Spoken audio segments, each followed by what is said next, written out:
Journalist cinema నిర్మించినటువంటి నా మిత్రుడు రామ్కీకి, అలాగే డైరెక్టర్కి, మిగతా యాక్టింగ్ చేసిన సభ్యులందరికీ కూడా ముందుగా శుభాకాంక్షలు తెలియజేస్తున్నాను.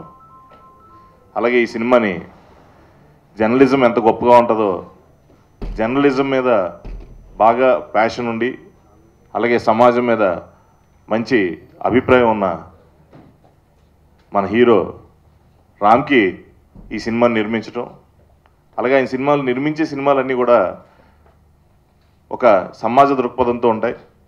అలాగే లాస్ట్ టైం ఆయన నిర్మించింది నంది అవార్డు రావటం, ఈ రెండో సినిమాని జర్నలిస్టుల కోసం ఎంచుకోవటం కూడా నాకు చాలా ఆనందంగా ఉంది. ఈ జర్నలిజం సినిమాలో జర్నలిస్టుల తాలూకా కష్టాలని, వారు ఎంత కష్టపడతారు సమాజం కోసం అనేది సబ్జెక్ట్లో ఉందని నా మిత్రుడు నాకు తెలియజేయడం జరిగింది. ఈ సినిమా చూసిన తర్వాత మా జర్నలిస్ట్ సోదరులందరికీ కూడా ఇలాంటి సినిమాలు, జర్నలిజం మీద ఇంకా మరిన్ని సినిమాలు రావాలని కోరుకుంటూ, ఈ సినిమా నిర్మించినటువంటి మిత్రుడు హీరో రామ్కీకి శుభాభినందనలు తెలియజేసుకుంటూ, ఈ 10 మందిలో కూడా ఈ సినిమా గురించి డిస్కషన్ జరగాలని కోరుకుంటూ సెలవు తీసుకు. ఈ సినిమాలో నాకు ఒక మంచి అవకాశాన్ని ఇచ్చిన రామ్కీ గారికి నా హృదయపూర్వక కృతజ్ఞతలు. ఈ జర్నలిస్టు అనే సినిమా ముఖ్యంగా పొలిటీషియన్సు, మీడియా ఓనర్సు జర్నలిస్టుల్ని ఎట్లా వాడుకుని వాళ్ళ స్వార్థానికి ఉపయోగించుకుంటున్నారో అనే అంశం మీద ఫోకస్ చేసి తీయడం జరిగింది. ముఖ్యంగా మీ పాత్రికేయ మిత్రులందరికీ నా మనవి ఏంటంటే, ఇది జర్నలిజం మీద బేస్ చేసుకుని నిర్మించిన చిత్రం కాబట్టి మీరందరూ మీ సహాయ సహకారాలు అందించి ఈ సినిమాని విజయవంతం అయ్యే దిశగా నడిపించవలసిందిగా మిమ్మల్ని అందరినీ నేను కోరుతున్నాను. ముఖ్యంగా ఈ సినిమా రామ్కీ గారు ప్రొడ్యూస్ చేశారు, అందులో హీరోగా కూడా యాక్ట్ చేశారు. అంతకుముందు గంగపుత్రులు అనే సినిమాలో హీరోగా చేశారు, దానికి నంది అవార్డు కూడా వచ్చింది. రామ్కీ గారు మా ఊరు పక్క ఊరే, మాకు ఈ సినిమా కంటే ముందు నుంచే పరిచయము.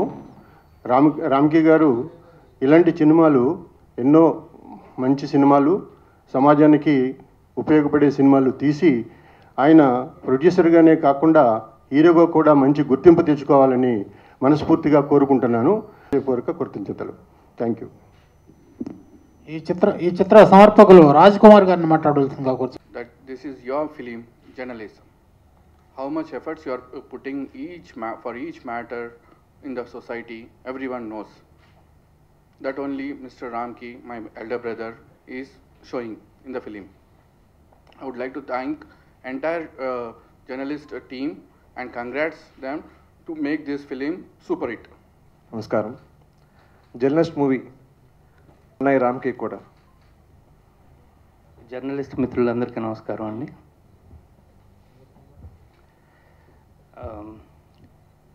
సాధారణంగా సమాజం మీద బాధ్యత ఉండే కొందరు వ్యక్తులు అంటే నాకు ఇష్టం. ఈ సమాజం మీద బాధ్యత ఉన్న వ్యక్తులను ఎలా గుర్తించడం మనకి ఈజీ అండి. చాలామంది నిజంగానే స్టేజ్ మీద మాట్లాడతారు, అది చేస్తాం ఇది చేస్తాం సమాజానికి ఉద్ధరిస్తాం. వాళ్ళు కాదు, చిన్నప్పటి నుంచి నువ్వేమవుతావు, ఏం చేయాలనుకుంటున్నావు అని స్టూడెంట్స్ని అడిగితే నేను డాక్టర్ అంటాడు, నేను ఐపీఎస్ అంటాడు, ఇంకొకడు అంటాడు. కానీ చిన్నప్పటి నుంచి సమాజం మీద బాధ్యత ఉన్నవాడు ఫస్ట్ జర్నలిస్ట్ అంటాడు. నిజంగా, ఎందుకంటే ఈ జర్నలిజంలో కోటేశ్వర్లు అయిపోయే వాళ్ళు ఎవరు ఉండరండి. నిజమైన జర్నలిస్టు అడిగి ₹1,00,00,000 రావు. వాళ్ళకి ₹1,00,00,000 రావాలంటే ఇంకో వ్యాపారం చేయాలి. కానీ జర్నలిజం ఎందుకు ఎంచుకుంటారు అంటే సమాజానికి ఏదో చేద్దామన్న ఒకే ఒక ఉద్దేశంతో ఎంచుకుంటారు. ఆ తర్వాత అనుకోకుండా కొందరు కరప్ట్ అవుతారా, లేకపోతే కొందరు వేరే అవుతారా, కొన్ని వ్యక్తిగత సమస్యలు ఉంటాయి ప్రతి ఒక్కరికి, ఆ సమస్యల్లో చిక్కుకుపోతారా అనేది అది నెక్స్ట్ మ్యాటర్. బట్ ఇవాళ ఈ రాజకీయ నాయకులు కానీ సమాజం కానీ సమాజంలో ఉన్న కొందరు విద్రోహులు కానీ ఎవరైనా ఏదన్నా భయపడుతున్నారు అంటే కాకి చొక్కాకి భయపడాలి, అది ఎలా ఎవరు పడట్లేదండి. ఒక్క కళానికి మాత్రమే భయపడుతున్నారు, ఒక్క కెమెరాకి మాత్రమే భయపడుతున్నారు. సో అది నిజమనే విషయం ప్రతి ఒక్కరికి తెలుసు. సో ఈరోజు జర్నలిస్ట్ అనేవాళ్ళు అంత పెద్ద రోల్ ప్లే చేస్తున్నారు. సొసైటీని అట్లీస్ట్ ఒక ఉన్నతమైన దిశగా ప్రయాణం చేయడానికి జర్నలిస్ట్ పాత్ర ఎంతో ఉంది. అది నేను నమ్ముతాను.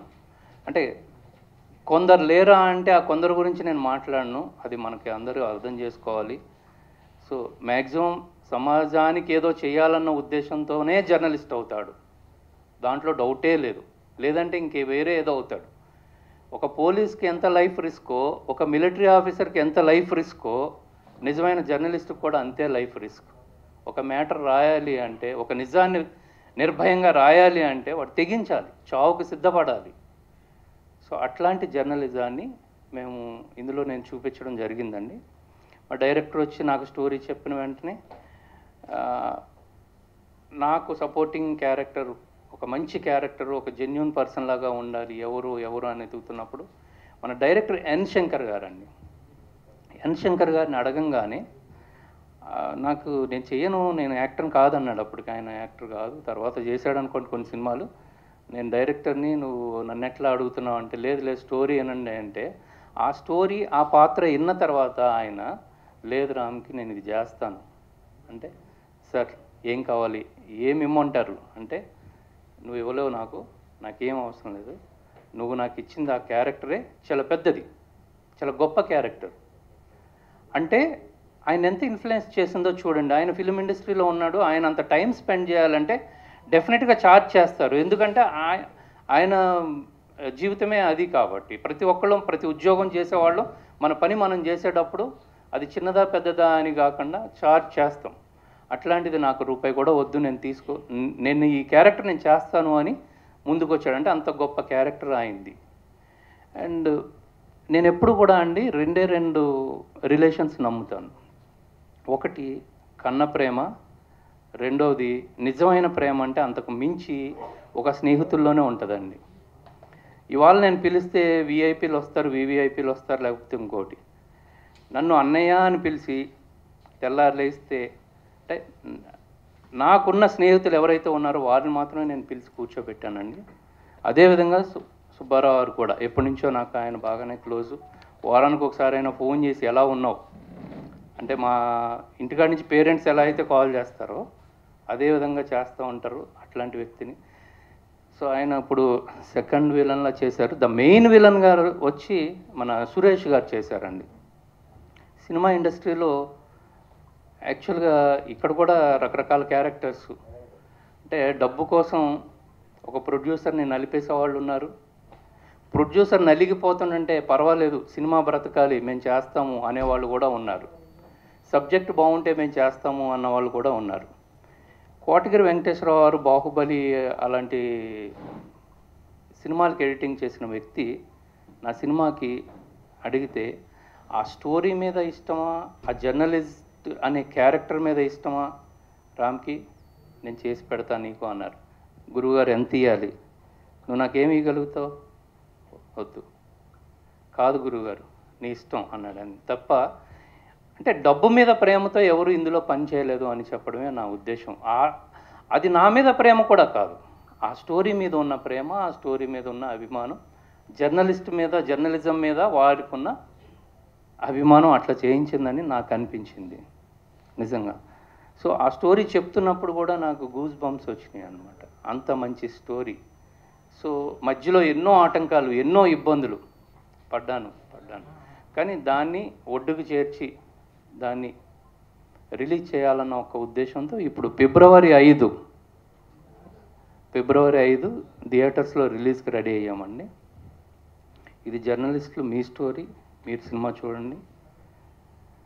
సినిమా హిట్టా పట్టా అనేది పక్కన పెడితే ఇది జర్నలిస్ట్ పెయిన్. దీంట్లో జర్నలిస్ట్ పెయిన్ ఏంటో తెలుస్తుంది, వారి బాధ్యతలు ఏంటో తెలుస్తుంది, వారి పట్ల మిగిలిన వాళ్ళు ఉండాల్సిన బాధ్యత ఏ విధంగా ఉండాలనే బాధ్యతలను కూడా అది గుర్తు చేస్తూ ఉంటుందండి. అలా నాకు ఈ సినిమాకి ప్రతి ఒక్కళ్ళు హెల్ప్ చేశారు, ప్రతి ఒక్కరు, చాలామంది. అంటే ఈ సినిమాని డబ్బు కోసమే చేసిన వాళ్ళు కూడా కొంతమంది ఉన్నారు, తప్పదు. వాళ్ళ పేర్లు మనం ఇప్పుడు చెప్పుకోవడం లేకపోతే అది అనవసరం అవుతుంది కూడా. కానీ డబ్బుని ఆశించకుండా ఈవెన్ సురేష్ గారు సినిమా చేసి మధ్యలో చిన్న గ్యాప్ వస్తే ఆయనకి చిన్న పేమెంట్ పెండింగ్ ఉంటే కూడా ఫోన్ చేశారు, రామ్కి నన్ను డబ్బింగ్కి పిలవట్లేదేంటి, సినిమా అయిపోయింది కదా, నా పేమెంట్ గురించి ఏమైనా ఇబ్బంది పడుతున్నావా, అది మర్చిపో, నేను వచ్చి చేస్తా అన్నారు. అయ్యయ్యో లేదన్నయ్య, మీకు పేమెంట్ ఇచ్చా నేను అంటే. అంత బాధ్యతగా ఉన్నారు ఇండస్ట్రీలో కొందరు.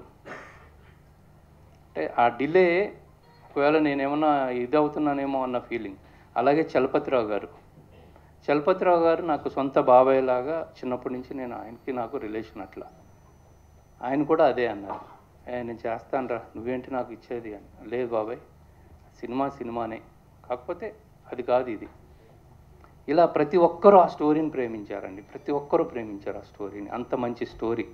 ఆ తర్వాత నా మిత్రుడు రాజ్ కుమార్ కూడా తోడై, అన్న స్టోరీ చాలా బాగుంది అన్నయ్య, నేను తోడుంటాను నీకు, ఈజ్ ట్రావెలింగ్.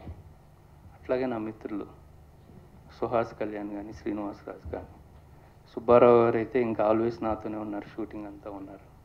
సో నేను పేరు పేరున రఘు కుంచే కూడా చాలా హెల్ప్ చేశాడు. డాక్టర్ జోషి భట్ల, వీళ్ళందరూ కూడా చాలా హెల్ప్ చేశారండి. వారందరికీ ఇంకొకసారి మనస్ఫూర్తిగా నేను కృతజ్ఞతలు తెలియజేస్తున్నాను. అదేవిధంగా జర్నలిస్టుల యొక్క బాధ్యతని తెలియజేసేది ఈ సినిమా. ఇవాళ రకరకాలుగా ఉన్నది, జర్నలిజం అంటే ఎటో వెళ్ళిపోతుంది. కానీ జర్నలిజం ఎన్ని కొత్త పుంతలు తొక్కినా, సో తప్పు చేసేవాడు ఖచ్చితంగా భయపడేది జర్నలిస్ట్కే, అది మాత్రం రాసి పెట్టుకోవచ్చు. So there is no doubt, ఇది ఎన్ని కొత్త పుంతలన్నా తొక్కనివ్వండి, ఎంతమంది